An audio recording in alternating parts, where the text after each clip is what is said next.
Dambiroda, we have Batanoda, Musata da Senoda, Atalia Jivanoda, Uke Gadida Noda, Yaharabuke Hoda, Mojadala Dudoda, Awasalugo Noda, Yaoda Anabe Hoda, Oda Misilu Hoda.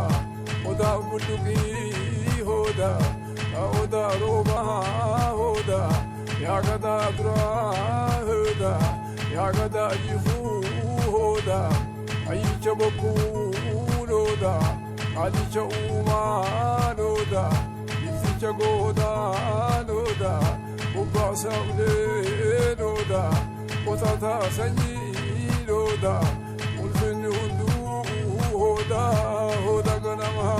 Ganamanuga Noda, Ganamanuga Noda Oromo, Ganamanuga Noda, Ganamanuga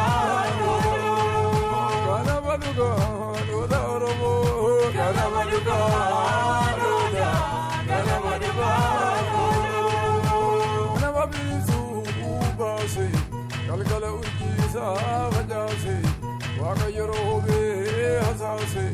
Wahamo Jalan Mercy, and they should go Madase, but you think I'm so Camila, if you Tadila, but Batina Villa, Sankantise, Wagate, Hogakitise, Wagayo, Dolapo, Robanaga, Siame, Wagayo, Dolapo, Robanaga. Picaya Masumaya Delamo, Ubanagaya Siame, Ubanagaya Delamo, Ubanagaya Siame, and then at the bed of the Lucea.